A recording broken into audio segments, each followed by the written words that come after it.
we're honored to have with us today 3 prominent speakers from Mexico, whom I will introduce to you shortly. But first I just wanted to say a little bit about why we've done this.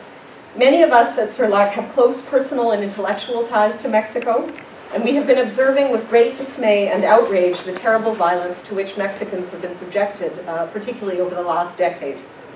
For us, as for so many others in Mexico and around the world, the disappearance of the 43 normalistas of Ayotzinapa catalyzed this outrage, and we have felt compelled to respond. So in addition to commemorating this loss, as we did at the beginning of this event, we wanted to do our best to try to understand why Ayotzinapa happened and what it means when the state turns on its own educators. How this fits into the broader context of Mexican politics and the drug wars.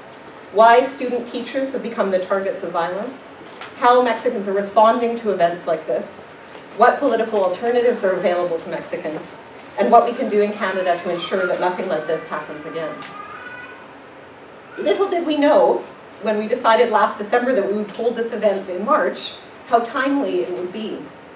As many of you know, and many of you are likely involved in this, teaching and graduate assistants at both York University and the University of Toronto are now striking for better working conditions, while students around Canada are mobilizing for a national day of action on March 24th to protest the systematic underfunding of post-secondary education in our country.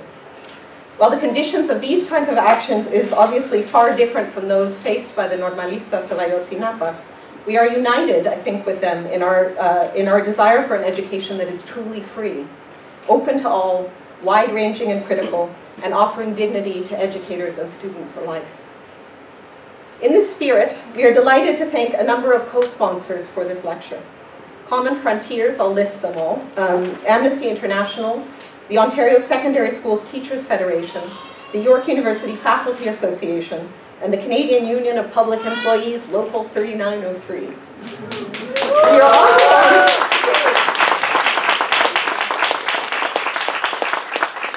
We are also honored to announce that this event has been included in the programming for the QP 3903 Free School. The Free School is organizing a series of teaching events throughout the strike, and there will be more information about other events on our information table outside when we go to the reception.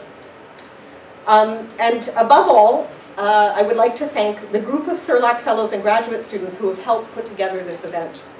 I will name you all. I'm immensely grateful to all of you. William Payne, Sean Mabry, Tanya Hernandez, Lewin Goldring, Anna Zalek, Dick Roman, and of course, Camila Bonifaz, CERLAC's coordinator back there, who has been at the center of it all. Thank you all so much for helping us with this. This has been quite an immense labor of coordination, and we couldn't have done it without all of you. Our first speaker, Joe Tuckman, is a freelance journalist who has been based in Mexico for the past 15 years, publishing primarily in The Guardian. She has covered every major political story in the country during that time, as well as the expansion of organized criminal violence and its context of corruption and impunity. She is also the author of Mexico, Democracy Interrupted, which was published by Yale University Press in 2012. Carlota asked me to talk about generally about the political context and the security context that are bringing up to this moment.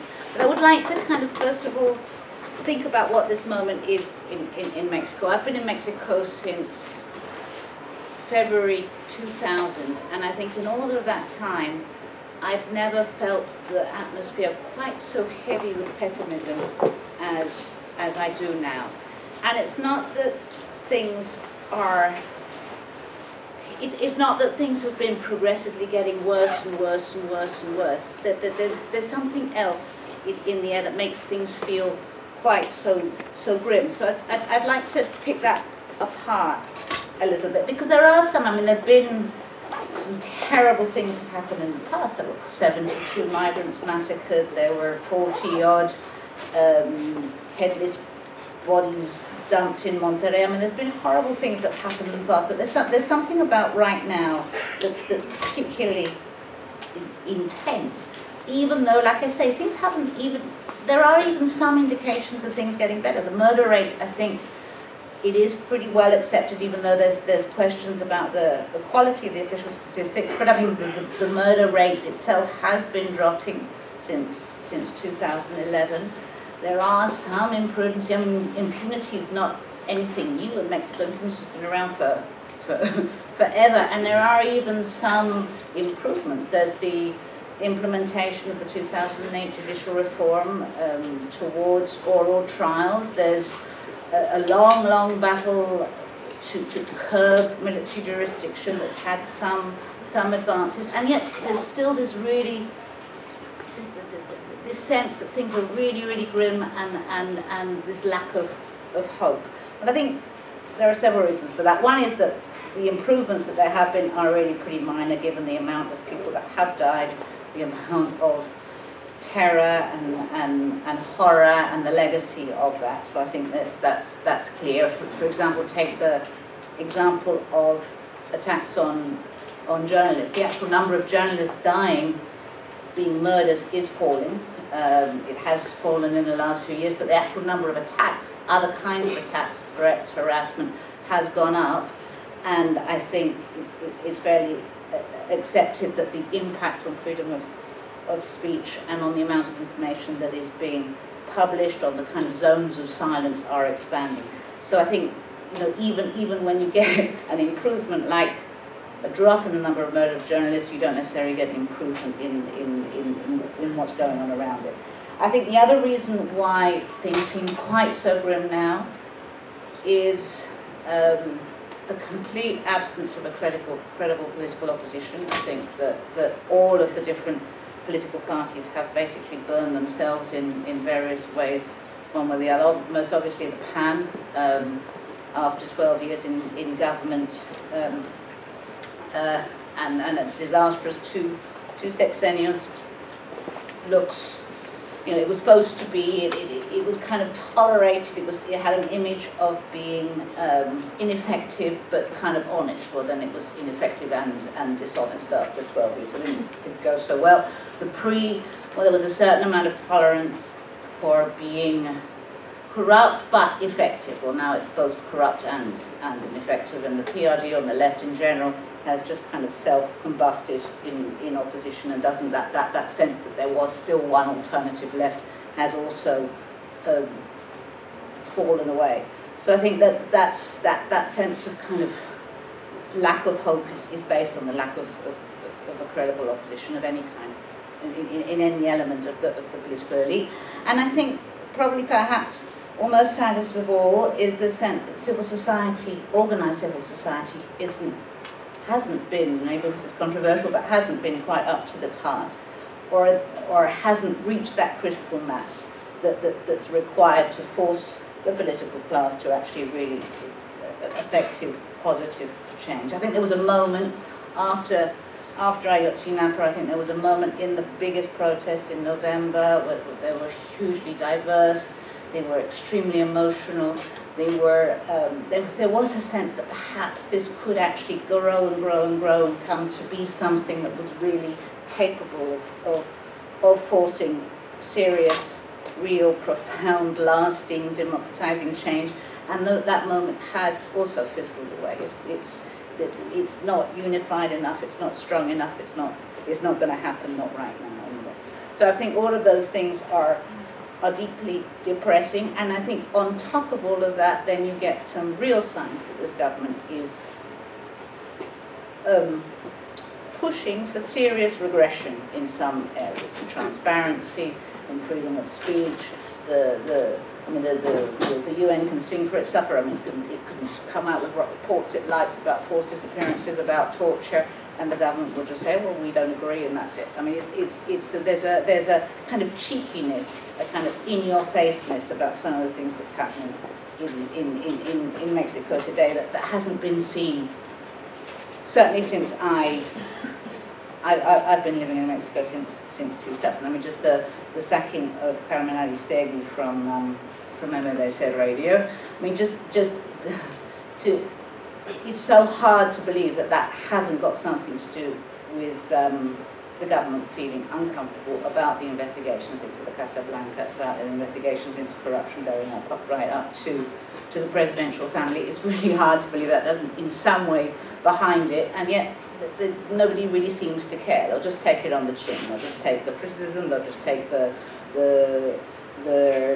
hashtags going up I think in defensa de criminalista dos was number 2 in the worldwide trends in Twitter within a few hours, and I mean really the government really couldn't care less. So I think that kind of to sum up is why things are so grim. A very, very quick race through how we got here from 2000 until now. I mean, you get Fox coming in. Fox really made an awful lot of effort to get power. He wasn't actually particularly interested in having power once he got it. He, instead of presiding over a dynamizing of institutions' ability to respond to civil society, a democratizing process, all he did was basically preside over an increasing weakening of the old system and of the state, and an expansion of the kind of power vacuums that left. And into those power vacuums became occupied by various de facto powers, from the feudal governors to the narcos, to the TV, whatever. The state left large chunks of space, of power, to be occupied by other kinds of interests that became extremely entrenched. I think Felipe Calderón was interested in power. I think he did attempt to re-establish state authority. The problem was that he just did it in a way that completely backfired. And actually, rather than with the security strategy, essentially via the security strategy, rather than re-establishing state power, actually paradoxically forced a weakening of it by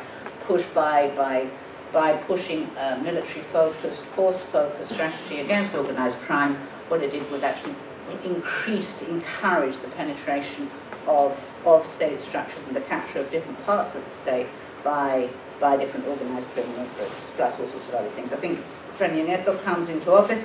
Again, he does genuinely, I think, want to re-establish a strong state, but his vision of it is essentially the pre-reloaded. There isn't all that much difference, really, and the biggest difference is perhaps that it's less effective than the pre was in decades gone by, because just Mexico isn't where it was. So that attempt to re-establish a kind of old hegemonic order just doesn't work in the same way. There's little room for maneuver. Mexico's just too diverse, but the government doesn't seem to have any other ideas of how to do things other than in the traditional way that used to work, that doesn't really work anymore. So that's kind of the big picture. In terms of security, again, is the same kind of pattern that's mirrored. Again, with Fox. Fox just stood back, didn't do very much. Those spaces, particularly local spaces, regional spaces, were occupied by different criminal groups, and the kind of relationship between politics and organized crime flipped. Whereas before, there's always been a relationship with politics and organized crime, there's always been corruption, there's always been an issue. But in decades gone by, the state still had some kind of referee role. The state still had some ability to put the limits on the amount of violence, to put the limits on the amount of corruption. And that balance of power is flipped, and the needs of criminal interests become more important than the kind of needs of state and order and government. So that happened under Fox. It begins to intensify. The turf wars between the different groups begin to intensify, 2004, 2005, 2006. Fox really doesn't do anything about it. In comes Calderón. Again, when Calderón started the offensive against organized crime, a lot of people understood it just as essentially in an effort to legitimize his position, his political position. I'm not convinced. I think he really did think that what he was trying to do was contain expansive criminal power. I just think he did it in a tragically mistaken way, with a terrible strategy, largely developed, in fact, by Joaquín Villalobos from El Salvador, poor guerrillero. But whichever way, I think it was just a terrible idea.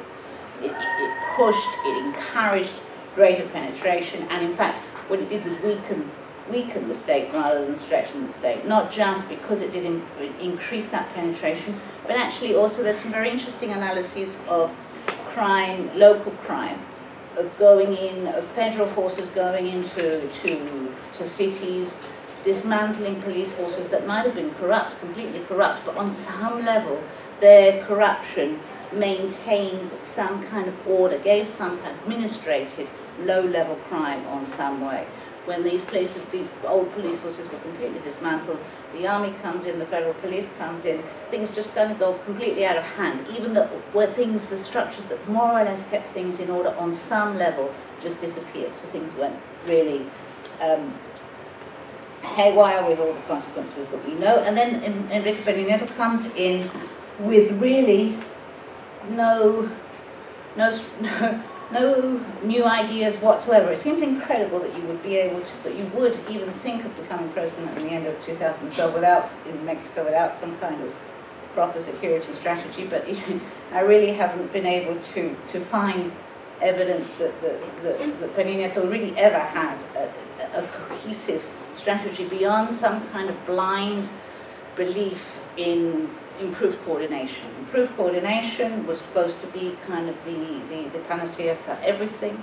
It was supposed to put all the blocks into place. It was supposed to make everything work. And on one level, there was improved coordination. It didn't really work. The aspects of the strategy that was different was a completely different media strategy, which was basically don't talk about the violence. That was actually a bit more successful for a while. People didn't talk about the violence so much. It didn't really convince anybody in Mexico, but it began to convince the international community. It was pretty successful in markets. I remember a tour of Spain, that Peña Nieto had a state visit to Spain at the end of 2013 that was really kind of triumphalist. He just pushed all his economic reforms through. I remember even deep critics of President Peña Nieto saying, oh, no, look at him going to Spain, he's really done it. I mean, you know, he's convinced everybody he's there, we're going to have the PRI for the next 18, 24 years. I mean, there was a sense that the PRI had kind of things under control. And then beginning last year, things begin to crumble. And it's not just, Ayotzinapa is the kind of the culmination, but it wasn't, it started with Michoacán really. It started with the self-defense groups getting completely out of control at the end of 2013. It started with the government having to launch a major offensive, a very high-profile offensive, a directly presidentially linked offensive in Michoacán at the beginning of 2014. That didn't really work, that wasn't really happening, that wasn't really helping, that things were very complicated, remained in Michoacán. Still kind of low level, but that was a big blow, I think, to the government's efforts to claim that the security crisis was a back. Okay, I've got to hurry up. And I think Tlatlaya, the extrajudicial executions by the military in Tlatlaya in June, that was another big blow. Again, less so, and that was less so in Mexico, probably more so in the international community, but it was a big blow. And then obviously Ayotzinapa. And I think one of the things that I do want to stress about Ayotzinapa was it happened in real time. It happened, we saw it. You're not used to the idea that 43 people can disappear, not just that they can disappear, but they can disappear in the middle of a press conference, essentially, and they can disappear in real time, not in some hidden mountain somewhere, but in a city with a fairly large, decent-sized city. I think that's quite extraordinary. Okay, fast forwarding, I do want to highlight a few tendencies within the panorama, the landscape of organized crime in Mexico, and how much it has changed in the last almost 10 years since the Calderon offensive began. I think the first thing to highlight is the fragmentation of an awful lot of cartels. When I first got to Mexico in 2000, the people talked about Tijuana, Juarez, and the Gulf. Well, Tijuana has more or less disappeared. Juarez is much weaker. The Gulf is split into many pieces, but it's a completely different panorama. Now there are dozens and dozens of different groups, and there is no bigger example of this than Guerrero, which is multiple splits of a split from the Sinaloa Federation. Beltran Leyva split from the Sinaloa Foundation in 2008. Then from 2010 onwards, Beltran Leyva splits into myriad of different groups. And if you look at Guerrero, there's also La Familia, there's also Caballeros Templares. There's just multiple numbers of groups that just makes the panorama much more complicated. And not only that, it's supposed to be easier to control smaller groups. But unless you have law enforcement institutions that are trustworthy, unless you have some way of defining a clear difference between political institutions and criminal groups, as long as that line is so blurred, actually you can make them as small as you like, they're still impossible to combat. That logic only works if you deal with political corruption, which is, in the end, a big thing that hasn't been dealt with. At the same time as that fragmentation of groups, you have a diversification of criminal activities that the different groups are involved in. It's a related process, but you're not just talking about drug trafficking, you're talking about extortion and kidnapping and oil and mining and pirate DVD production, a whole range, which again also makes it that much more complicated.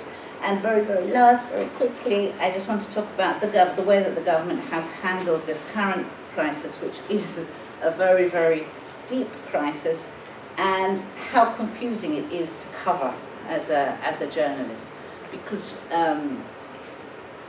on the one level you see examples of the way the government has handled this crisis that really gets going with Ayotzinapa, and it feels it's hard to fathom just that they could be quite so clumsy, do things quite so badly.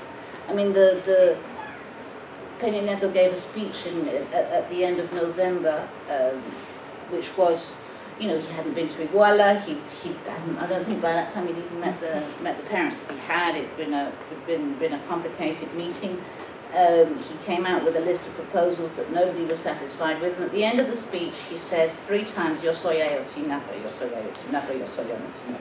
It was, somebody wrote, someone thought it was a good idea for President Peña to say something that was obviously going to antagonize a large amount of people. And it seems to me crazy that anybody within the presidential team would ever think about that.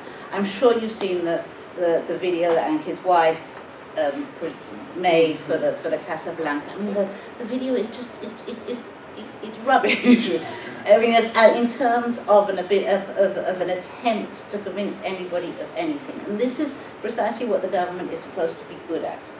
Okay, so it blows my mind that they do so appear to be so clumsy, but on the other hand, I think maybe it isn't clumsiness. Sometimes I think is that they really don't care whether anybody believes it. That they don't care.